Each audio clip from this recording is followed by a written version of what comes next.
The day Amina discovered the truth was the same day the bakery smelled like burnt sugar and broken promises. But that was months away. On the day the doors first opened, everything smelled like heaven. Amina stood behind the counter, hands dusted with flour, watching the sunrise paint gold across the glass windows. Beside her, Samira laughed, the kind of laugh that made strangers smile. They had done it. After 3 years of saving, planning, and dreaming in cramped kitchens, they had opened their own bakery. The sign above the door read Sweet Harmony, and it felt like a prophecy. The town fell in love with them immediately. Customers lined up for Samira's honey cakes and Amina's cinnamon rolls.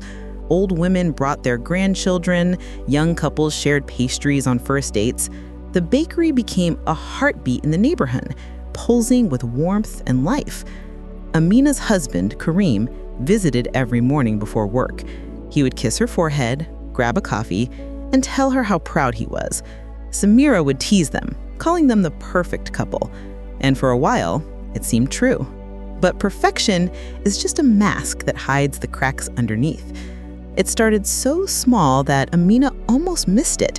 A glance between Kareem and Samira that lasted half a second too long.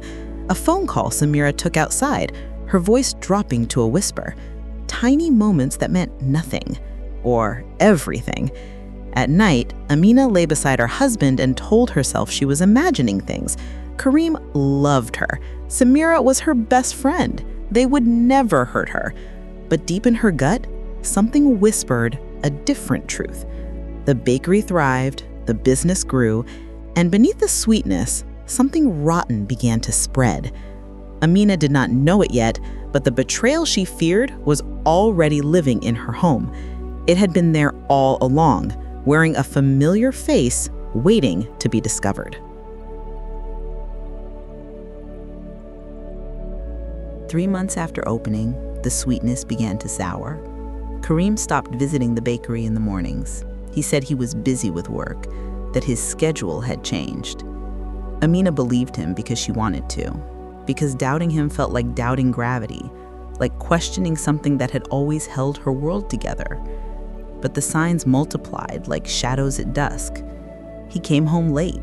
He smelled like cologne she had not bought him. His phone was always face down, always on silent. When she asked about his day, his answers became shorter, vaguer, like he was reading from a script he barely remembered. At the bakery, Samira changed too. She started leaving early, taking calls in the storage room, whispering into her phone with her back turned. When Amina asked who was calling, Samira would smile too quickly and say it was her mother, her cousin, someone harmless. But the smile never reached her eyes. Amina watched her best friend like a detective studying evidence. Every laugh felt rehearsed. Every hug felt empty. The woman who once told Amina everything now kept secrets like locked doors. One evening, Amina found a receipt in Kareem's coat pocket. Dinner for 2 at a restaurant downtown. She had not been with him that night. She had been at the bakery, closing alone because Samira had left early again. Her hands trembled as she held the paper. The date on the receipt matched the night Kareem said he had worked late. She wanted to scream. She wanted to cry. But instead, she folded the receipt neatly and put it back in his pocket. She said nothing. She smiled when he kissed her goodnight. She pretended everything was fine. Because confronting the truth meant losing everything. The bakery became a stage where Amina performed normalcy. She laughed with customers. She baked bread. She stood beside Samira and pretended not to notice the way her friend flinched when Kareem's name was mentioned. At night, Amina lay awake, listening to Kareem's breathing beside her. She wondered if he was dreaming of someone else. She wondered if Samira's pillow smelled like his cologne. Jealousy became a knife she carried in her chest, cutting her from the inside. She started imagining scenes she did not want to see. Kareem and Samira in a hotel room. Kareem and Samira laughing at her stupidity. Kareem and Samira planning a future that did not include her. The thoughts were poison, but she drank them anyway. One morning, Samira arrived late to the bakery. Her hair was messy, her lipstick smudged. She smiled and said she had overslept, but Amina saw the lie written in the crease of her collar, the wrinkle in her blouse. That was the day Amina decided to stop pretending. She would find the truth, even if it destroyed her. Amina became a spy in her own life. She started checking Kareem's phone while he showered. She memorized his passwords, scrolled through messages, searched for proof. But he was careful, too careful. The messages were deleted, the call logs cleared. He left no evidence, only the ghost of betrayal that haunted her waking hours. At the bakery, she watched Samira like a predator watches prey. She noticed everything: the way Samira's voice changed when she answered certain calls, the way she checked her reflection more often, applied lipstick with more care, the way she avoided Amina's eyes when lying. Amina tested her. She would mention Kareem's name and watch for Samira's reaction. A flinch, a pause, a breath held too long. She asked questions designed to trap her friend in contradictions. She became a detective of betrayal, collecting evidence that existed only in glances and silences. The bakery, once a place of joy, became a battlefield. Every shared moment felt like a performance. Every smile was a mask. Amina measured ingredients with shaking hands and frosted cakes with tears she refused to shed. Customers noticed nothing. They still came for the pastries, still praised the sweetness, but Amina tasted only bitterness. At home, the war was quieter but sharper. She and Kareem moved around each other like dancers who had forgotten the choreography. He still kissed her, but his lips felt cold. He still said he loved her, but the words sounded rehearsed. She wanted to scream at him. She wanted to grab him by the collar and demand the truth. But fear kept her silent. Fear of confirmation. Fear of losing him. Fear that speaking the accusation would make it real. So she suffered in silence, drowning in suspicion. One night she followed him. He said he was meeting a colleague for drinks. She waited 10 minutes, then drove to the bar he mentioned. She sat in her car across the street, hands gripping the steering wheel, heart hammering against her ribs. She watched the entrance for an hour. Kareem never showed. The colleague never appeared. It was a lie, clean and simple. She drove home in silence, tears streaming down her face. When Kareem returned 2 hours later, she was in bed, pretending to sleep. He slipped in beside her, smelling like perfume that was not hers. That was the night Amina broke inside. She realized she could not keep living like this, suspended between knowing and not knowing, drowning in doubt. She needed proof. She needed truth, even if it shattered her world into pieces she could never put back together. She hired a private investigator. The private investigator's name was Ibrahim. He was a quiet man with tired eyes and a voice like gravel. He met Amina in a coffee shop far from her neighborhood, where no one would recognize her. She showed him pictures of Kareem and Samira. She told him about the late nights, the whispered calls, the distance that had grown between them like a canyon. She expected judgment, but Ibrahim only nodded and took notes. He told her the truth would cost money and time. She paid both without hesitation. For 2 weeks, Amina lived in agony. Every day felt like waiting for a bomb to explode. She went through the motions at the bakery, smiling at customers, baking bread, pretending she was not dying inside. Samira asked if she was okay. Amina lied and said she was just tired. Kareem asked the same question. She gave him the same answer. Meanwhile, Ibrahim followed Kareem through the city. He photographed his movements, documented his meetings, tracked his lies. He was thorough and relentless, a shadow Kareem never noticed. On the 14th day, Ibrahim called. He said he had information. He said they needed to meet. Amina's hands shook so hard she almost dropped her phone. They met at the same coffee shop. Ibrahim slid a manila envelope across the table. It was thick with photographs and reports. Amina stared at it like it was a snake coiled to strike. "Before you open it," Ibrahim said quietly, "I need you to know it is not who you think." Amina's heart stopped. "What do you mean?" "Your friend, Samira. She is not involved with your husband. She has been hiding something, yes, but it is not an affair. She has been planning a surprise for the bakery's anniversary. She's been meeting with suppliers, arranging a renovation. The secret calls were about that." Relief and confusion crashed over Amina like waves. Then who? Ibrahim tapped the envelope. "Open it." With trembling hands, Amina pulled out the first photograph. It showed Kareem entering a hotel. The second showed him in a restaurant holding hands across the table with someone. The third was a close-up of the woman's face. Amina's world stopped spinning. It was not Samira. It was her sister, Layla. The envelope slipped from her hands. Photographs scattered across the table like broken glass. image after image of her husband and her sister, laughing, kissing, walking together like lovers who had every right to exist. Amina could not breathe. The coffee shop spun around her. She heard Ibrahim's voice from far away asking if she was okay, but she could not answer. Her sister, her baby sister, the girl she had protected, mentored, loved unconditionally. The betrayal was not where she had been looking. It had been hiding in plain sight, wearing the face of family, smiling at Sunday dinners, sleeping in the guest room of her home. Amina stood abruptly, knocking over her chair. She stumbled toward the door before she vomited in the gutter, her body rejecting the truth it could not swallow. She sat on the curb, head in her hands, and wept for everything she had lost without even knowing it was gone.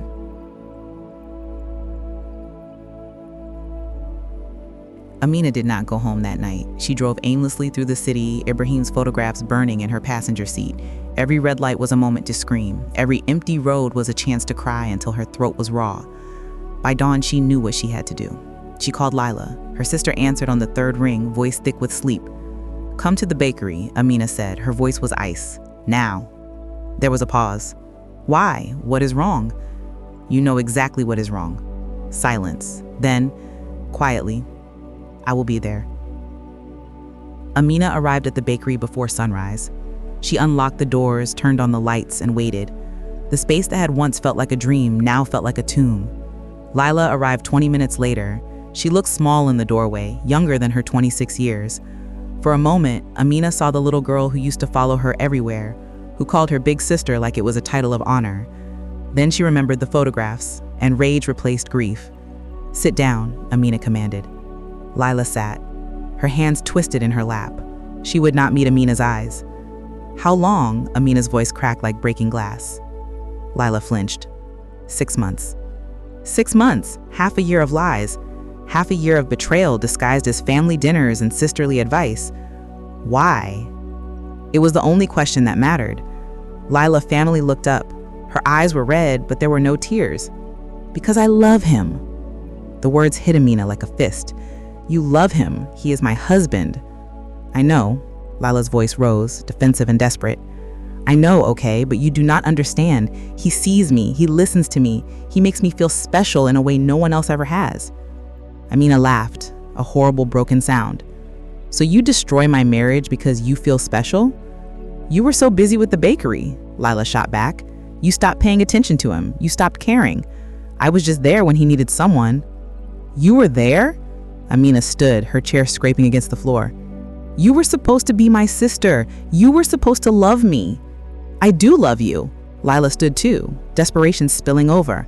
"But I love him more. And he loves me too. He is going to leave you, Amina. He is going to choose me. We are going to be together." The delusion in her sister's voice was stunning. Amina stared at her, realizing she was looking at a stranger. This was not the little girl she had raised after their parents died. This was someone poisoned by selfishness and fantasy. "He told you that?" Amina asked quietly. "That he is going to leave me for you?" "Yes," Lila said, lifting her chin. "He just needs time to figure out how to tell you." "Then let us ask him." Amina pulled out her phone and dialed Kareem. He answered immediately. "Amina, where are you? I have been worried." "I am at the bakery with Lila," Amina interrupted. "She just told me everything." Silence, long and damning. "Kareem, Lila says you love her. She says you are leaving me for her. Is that true?" The silence stretched. Then, quietly, miserably, Kareem spoke. "No, that is not true." Amina watched Lila's face crumble. It was like watching a building realize its foundation was sand. "What?" Lila whispered. "I never said that." Kareem's voice was thick with shame. "Lila, I never promised you anything. This was a mistake, a terrible mistake. I love my wife. I've always loved my wife." Lila grabbed the phone from Amina's hand. "You are lying. You said I was special. You said—" "I said things I should not have said. I was selfish and weak, and I hurt everyone. But I never promised you forever. I am sorry." Lila dropped the phone. It clattered on the floor, Kareem's voice still spilling apologies from the speaker. Lila stared at Amina with wide, disbelieving eyes. "He's lying," she whispered. "He has to be lying." But Amina saw the truth in her sister's face. Lila had built a fantasy, and reality had just burned it to ashes. "Get out," Amina said quietly. "Amina!" Get out! Lila flinched. She opened her mouth to speak, then closed it. She walked to the door, shoulders shaking with sobs she could no longer hold back. At the threshold, she turned. I'm sorry. No, you are not, Amina replied. You are just sorry you lost. Lila left. The door swung shut behind her. Amina stood alone in the bakery she had built with her best friend, surrounded by the ruins of her family. She picked up the phone from the floor. Kareem was still there, crying on the other end. Amina, please, I am so sorry. I don't know what I was thinking. Please, I will do anything. She hung up. She sat down on the cold floor and cried until there was nothing left inside her but emptiness. Samira found Amina on the bakery floor 2 hours later. She did not ask questions. She just sat down beside her best friend and held her while Amina told her everything. The investigation, the photographs, the confrontation, the devastating truth that had been hiding behind the wrong face. When Amina finished, Samira was crying too. I am so sorry, she whispered. I am so sorry I was not there. I am sorry you thought it was me. I should have trusted you, Amina said. I should have known. You were scared. You were protecting yourself. Samira squeezed her hand. That is what survival looks like sometimes. They sat in silence, holding each other in the wreckage. Over the next week, Amina did not go home. She stayed with Samira, sleeping on her couch, helping with the bakery during the day, crying at night. Kareem called constantly. She did not answer. He sent flowers. She threw them away. He came to the bakery. She told Samira to send him away. But on the 8th day, she read his messages. They were long, rambling, full of shame and desperation. He wrote about how he had been weak, how he had let loneliness and ego lead him into betrayal. He wrote about how he had never stopped loving her, how the affair with Lila had been a mistake, born of selfishness, not love. He did not make excuses. He did not blame Amina. He just took responsibility and begged for a chance to make things right. Amina did not know if she could forgive him. The wound was too fresh, the betrayal too deep. But she also knew that hate was a cage, and she was tired of living behind bars. She agreed to meet him. Not at home. Not at the bakery. Somewhere neutral. They met in a park at sunset. Kareem looked terrible. Unshaven, hollow-eyed, like a man who had not slept in days. When he saw Amina, tears spilled down his face. I do not deserve your forgiveness, he said immediately. I do not deserve anything from you, but I need you to know that I am sorry. I am so, so sorry. Amina stood with her arms crossed, guarding her heart. Sorry does not fix this. I know. He stepped closer, then stopped, respecting her space. But I want to fix it anyway. I will go to therapy. I will do whatever you need. I will earn your trust back, even if it takes the rest of my life. Why should I believe you? Her voice broke. You lied to me for 6 months. You slept with my sister in my own home. You looked me in the eyes and pretended everything was fine. I know. He was sobbing now, unashamed. I was a coward. I was selfish. But I love you, Amina. I have always loved you, and I will spend every day proving it if you will let me. Amina looked at this man she had married 7 years ago. She remembered their wedding day, their first home, the dreams they had built together. She remembered who they had been before betrayal poisoned everything. She did not know if love could survive this, but she knew she wanted to try. I am not promising anything, she said quietly, but I am willing to try therapy, together. And if you ever lie to me again, even once, we are done, forever. Kareem nodded frantically. I will never lie to you again, I swear. And you will never speak to Lila again, ever. Never, I promise. Amina took a shaky breath. Okay, we will try. Kareem reached for her hand. She let him take it.